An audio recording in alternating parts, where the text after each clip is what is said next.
Hi friends, நம்ம இன்றைக்கி வந்து என்ன பார்க்க போகிறோம் அப்படின்னா, இந்த ஃப்ராக் வந்து எப்படி ஸ்டிச் பண்ணலாம் அப்படிங்கிறத தான் பார்க்க போகிறோம். இப்போ வந்து பார்த்திங்க அப்படின்னா, நான் உங்களுக்கு இதில் வந்து பேசிக்காக எப்படி ஸ்டிச் பண்ணுங்கிற ப்ரொசீஜர்ஸ் மட்டும்தான் நான் இதில் வந்து ஆட் பண்ணியிருக்கேன். எக்ஸ்ட்ராவாக நான் இதில் வந்து பீட் ஒர்க்கு, அதுக்கப்புறமா ஃப்ளார்லாம் செஞ்சு வச்சுருக்கேன். ஸோ அதெல்லாம் நான் வந்து இந்த வீடியோவில் வந்து இன்க்ளூட் பண்ணலை. ஸோ இதில் வந்து வெறும் ஸ்டிச்சிங் ஒர்க் மட்டும்தான் இருக்கும். அதாவது இப்போது மேலே பாதி இதுக்கு வந்து உங்களுக்கு நெட் வந்து டிரான்ஸ்பரண்ட்டாக இருக்க மாதிரியும், மீதி வந்து பாடி போர்ஷன் வந்து கவர் ஆகிற மாதிரியும் இருக்கிற மாடல்லாம் எப்படி வந்து ஸ்டிச் பண்ணணும் அப்படிங்கிற ஒரு மெத்தட் தான் நான் உங்களுக்கு இதில் வந்து ஷேர் பண்ணியிருக்கேன். ஸோ வீடியோ வந்து ஃபுல்லாக ஸ்கிப் பண்ணாமல் பாருங்கள், உங்களுக்கு யூஸ்ஃபுல்லாக இருக்கும். அண்ட் வேறு ஏதாச்சும் டவுட்ஸ் இருந்துச்சு அப்படின்னா கமெண்ட் பண்ணுங்கள். ஃபர்ஸ்ட் நான் வந்து பாட்டம் போர்ஷன்லாம் இருக்குது இல்லையா, ஸோ அதை எல்லாத்தையும் எடுத்து நான் கீழே ஃபோல்டு பண்ணி ஸ்டிச் பண்ணி எடுத்து வச்சுக்கலாம். அண்ட் இதோட கட்டிங் வீடியோ வந்து நான் இதுக்கு முன்னாடி வீடியோவாக போட்டிருக்கேன். அதை வந்து யாராச்சும் பார்க்கல அப்படின்னா கண்டிப்பாக அதை போய் பார்த்துட்டு இதுக்கு வாங்க. அப்போ உங்களுக்கு இன்னுமே வந்து கிளியராக புரியும்.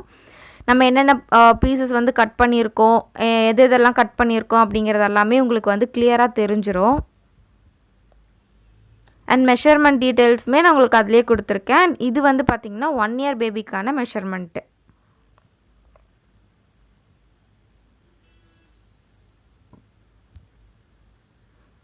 பாட்டம் எல்லாம் நம்ம ஃபோல்டு பண்ணி ஸ்டிச் பண்ணதுக்கப்புறமா பாடிஸை வந்து ஸ்டிச் பண்ணலாம். ஃபர்ஸ்ட் வந்து நம்ம ஃப்ரண்ட் எடுத்துக்கலாம். நான் உங்களுக்கு வந்து ஃப்ரண்ட் மட்டும் எப்படி ஸ்டிச் பண்ணுறதுங்கிறத காட்டுறேன். அண்ட் பேக் வந்து நான் இதே ப்ரொசீஜரில் தான் நான் ஸ்டிச் பண்ண போகிறேன். அதனால நான் உங்களுக்கு ஃப்ரண்ட் மட்டும் எப்படி வந்து ஸ்டிச் பண்ணணும் அப்படிங்கிற மெத்தடை வந்து காமிச்சிடுறேன். ஸோ இப்போது டாப்பில் மட்டும் அந்த ஆப்பிள் ஷேப் வந்து கொடுத்துருக்கோம் இல்லையா, ஸோ அதை வந்து அடித்து திருப்பிக்க போகிறோம்.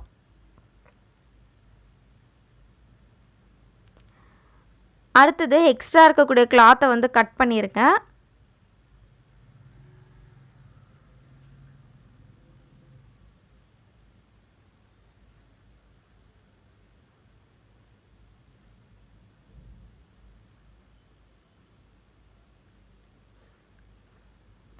நாச்சஸ் வந்து போட வேண்டியது இருக்கும் இல்லையா, ஸோ அந்த இடத்துலலாம் அந்த கர்வ்ஸில் அப்புறம் அந்த ஷார்ப்பாக வருது பார்த்திங்களா, அந்த வி ஷேப்பில், அதில் எல்லா இடத்துலையும் வந்து இந்த மாதிரி நாச்சஸ் வந்து போட்டுக்கோங்க.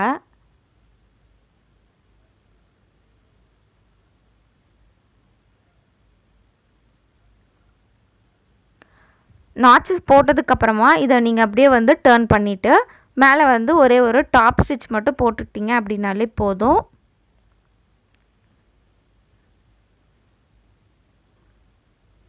ஸோ அந்த கர்வ்ஸ் எல்லாம் நல்லா நீட்டாக எடுத்து விடுங்க. அப்போ தான் உங்களுக்கு வந்து அந்த ஷேப் வந்து அப்படியே இருக்கும். அப்படி இல்லைன்னா உங்களுக்கு அந்த ஷேப் வந்து மாறிடும்.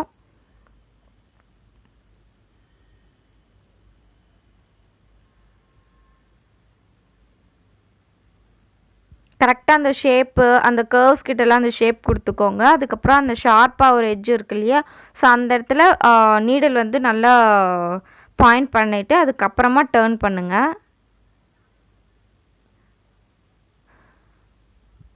இதே மாதிரி தான் நம்ம வந்து பேக் பீஸையும் வந்து மேலே மட்டும் தையல் போட்டுட்டு திருப்பிக்க போகிறோம்.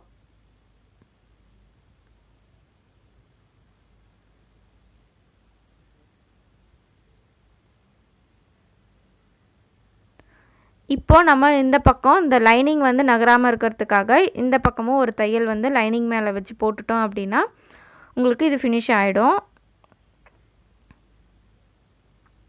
அப்புறம் எக்ஸ்ட்ரா இருக்கக்கூடிய எல்லா கிளாத்தையும் வந்து நீங்கள் கட் பண்ணி ரிமூவ் பண்ணிடுங்க.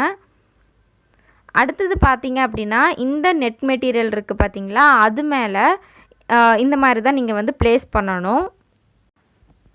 நெட்டு வந்து இன்னோட் வந்து பார்த்துக்கோங்க, ஏன்னா உங்களுக்கு 2 சைடுமே வந்து பார்க்குறதுக்கு ஒரே மாதிரி தான் இருக்கும். ஏன்னா த்ரெட் ஒர்க்கும் சீக்வன்ஸ் ஒர்க்கும் இருக்கனால 2 பக்கமே உங்களுக்கு கிளிட்டரிங்காக தான் இருக்கும்.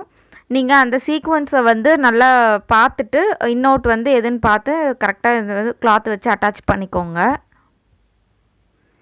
மேபி நீங்கள் பிளெயின் நெட் யூஸ் பண்ணுற மாதிரி இருந்துச்சுன்னா ப்ராப்ளம் இல்லை. இல்லை இந்த மாதிரி சீக்வன்ஸ் ஒர்க் இருக்கக்கூடிய நெட் வந்து யூஸ் பண்ணுறீங்க அப்படின்னா கண்டிப்பாக அதை வந்து செக் பண்ணிக்கோங்க. ஸோ இப்போ வந்து நம்ம ஃபுல்லாகவே அட்டாச் பண்ணிட்டோம்.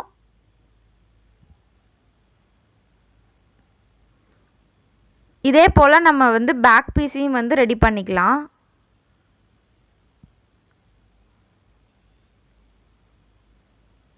மேலேயுமே வந்து அந்த கர்வ்ஸ் எல்லாம் வருது இல்லையா, ஸோ அதையுமே நீங்கள் இந்த மாதிரி ஸ்டிச் வந்து போட்டுக்கோங்க. அப்போ உங்களுக்கு அது வந்து கொஞ்சம் கூட மூவே ஆகாது. உங்களுக்கு அது வந்து ஃபிக்ஸடாக இருக்கும். நீங்கள் வந்து ஒரு லைனிங்கை வந்து மெயின் கிளாத்தில் அட்டாச் பண்ணிங்கன்னா எப்படி இருக்குமோ அதே மாதிரி உங்களுக்கு ஃபிக்ஸடாகவே இருக்கும். எந்த அட்ஜஸ்ட்மெண்ட்டுமே இருக்காது அதில். அடுத்தது கீழே வந்து இந்த மாதிரி ஒரு டக் வந்து பிடிச்சிக்கலாம். அது பிடிக்கும்போது என்ன ஆகும் அப்படின்னா உங்களுக்கு ஒரு ஷேப் வந்து கிடைக்கும். ஸோ சென்டர் வந்து பார்த்துட்டு இந்த மாதிரி நீடிலில் வந்து ஒரு ஹோல்ஸ் மாதிரி போட்டுக்கோங்க. அப்போ உங்களுக்கு வந்து 2 சைடும் வந்து ஒரே இடத்துல வந்து ஈஸியாக டக் பிடிக்கிறதுக்கு ஈஸியாக இருக்கும். சும்மா ஒரு 2 இன்ச்சு 2.5 இன்ச்சு அளவுக்கு மட்டும் வந்து நம்ம லென்த் இருந்தால் போதும், ரொம்ப தேவையில்லை. ஸோ அதே மாதிரியே நான் வந்து இப்போது பேக் பீஸையும் வந்து நான் தைச்சிக்க போகிறேன். இப்போ பேக் வந்து ரெடி ஆகிடுச்சு. அண்டு ஃப்ரண்ட்லேயும் வந்து ரெடி பண்ணிவிட்டு நம்ம அந்த நெக்கோட போர்ஷன்ஸ் இருக்குது பார்த்தீங்களா, அதை மட்டும் நம்ம கட் பண்ணிக்கிட்டோம். இதுக்கு வந்து நம்ம வேணும்னா பீஸ் வந்து கொடுத்து தைக்கலாம். இப்போது நீங்கள் வந்து பெரியவங்களுக்கு தைக்கிறீங்க அப்படின்னா கண்டிப்பாக அந்த இடத்துல வந்து நம்ம ஒரு பீஸ் வந்து கொடுக்கணும். நீங்கள் அதுக்கு என்ன பண்ணலாம் அப்படின்னா ஒரு பிளெயின் நெட்டோ இல்லை சேம் நெட் ஃபேப்ரிக்லேயே வந்து நீங்கள் அந்த ஃபோல்டிங் வந்து கொடுத்துக்கலாம். இப்போ இது குழந்தைங்களுக்கு அப்படிங்கும்போது நீங்கள் கொடுத்தீங்க அப்படின்னா ஃபுல்லாகவே உங்களுக்கு மறைஞ்சிரும். ஸோ இந்த டிசைன் வந்து உங்களுக்கு எடுத்து கொடுக்காது. அதனால நான் என்ன பண்ண போகிறேன் அப்படின்னா இந்த எட்ஜஸ் எல்லாத்தையும் நான் வந்து லைட்டாக ஃபயர் பண்ணிக்கிட்டோம் அப்படின்னா உங்களுக்கு அந்த த்ரெட்ஸ் எல்லாமே பிரிஞ்சு வராமல் இருக்கும். உங்களுக்கு அது வந்து ஃபினிஷிங்கும் வந்து பார்த்தீங்க அப்படின்னா நீட்டாக இருக்கும். ஸோ கீழே வந்து இடுப்பு அகலம் வந்து எவ்வளோ இருக்குது அப்படின்னு சொல்லி பார்த்துக்கோங்க. 12.5 இன்ச்சு வந்து இருக்குது. ஏன் அப்படின்னா நம்ம இப்போது லைனிங்கு அதுக்கப்புறம் மீதி இருக்கக்கூடிய மெட்டீரியல்ஸ் எல்லாத்தையும் ப்ளீட் வைக்கணும் இல்லையா, அதுக்காக. நம்ம நார்மலாக வந்து பார்த்திங்க அப்படின்னா மேலே ரைட் சைடில் வந்து நம்ம பீஸ் வச்சு அட்டாச் பண்ணுவோம். பட் இதில் என்ன பண்ணோம் அப்படின்னா நம்ம டேர்ன் பண்ணிவிட்டு உள்பக்கமாக வந்து ஃப்ளீட் வச்சு நம்ம இந்த லைனிங் கிளாத்தை மட்டும் நீங்கள் அட்டாச் பண்ணிக்கோங்க.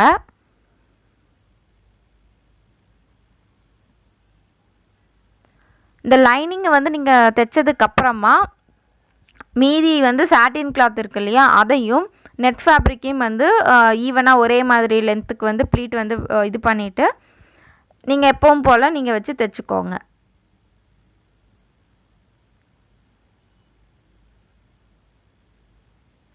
இந்த மாதிரி நம்ம பண்ணும்போது உங்களுக்கு உள்ளுக்குள்ளே வந்து அந்த ரா எட்ஜஸ் வந்து ரொம்ப தெரியாது. இல்லை உங்களுக்கு குத்துற மாதிரி ஃபேப்ரிக்ஸ் இருந்துச்சு அப்படின்னாலுமே குழந்தைங்களோட ஸ்கின்னை வந்து ரொம்ப வந்து இரிட்டேட் பண்ணாமல் இருக்கும்.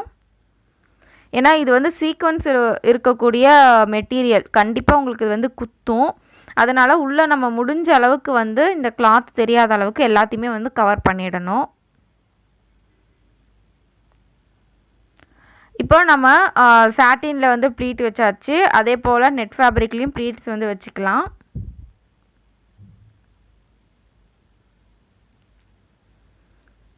இப்போது நம்ம சாட்டின் கிளாத்தையும் இந்த நெட் கிளாத்தும் இருக்குது பார்த்தீங்களா, அது ரெண்டையுமே வந்து வச்சு ஜாயின் பண்ணிக்கோங்க.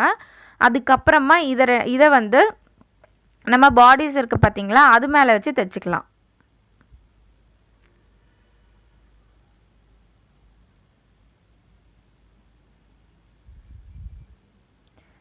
ஸோ கீழ்ப்பக்கமாக பார்த்தீங்க அப்படின்னா லைனிங் இருக்கும். மேல் பக்கம் வந்து நம்ம இந்த மெயின் கிளாத்தை வச்சு தைச்சிக்க போகிறோம். அதாவது சாட்டினையும் நெட்டையும் வந்து மேலே வச்சு தைக்க போகிறோம்.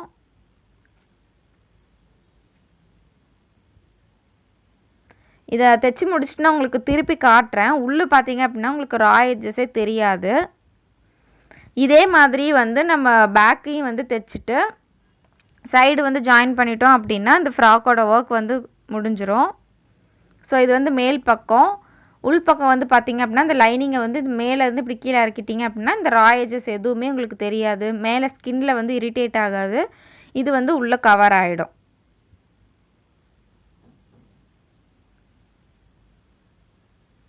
பேக்லேயும் வந்து நம்ம அதே மாதிரி தைச்சிக்கலாம். இதையும் தைச்சிட்டு நான் சைடையும் வந்து ஜாயின் பண்ணிவிட்டு உங்களுக்கு வந்து காட்டுறேன்.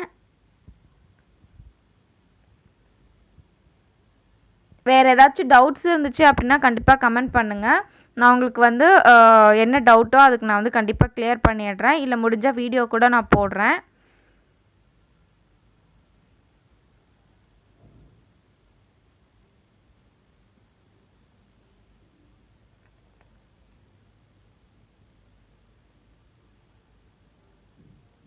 ஸோ ஃபுல்லாகவே எல்லாமே நம்ம கம்ப்ளீட் பண்ணிட்டோம். அண்டு சைடு மட்டும் ஜாயின் பண்ணிட்டோம் அப்படின்னா வேலை முடிஞ்சிச்சு. அதுக்கப்புறமா எக்ஸ்ட்ரா ஒர்க் வந்து பார்த்திங்க அப்படின்னா நான் ஃப்ரண்ட்டில் வந்து பீட்ஸ் வச்சு தைச்சிருக்கேன். அதுக்கப்புறமா ஒரு பெரிய ஃப்ளார் ஒன்று ரெடி பண்ணி பின்னாடி இந்த இடத்துல வந்து போவுக்கு பதிலாக அந்த ரோஸ் ஃப்ளார் வந்து நான் வச்சுருக்கேன்.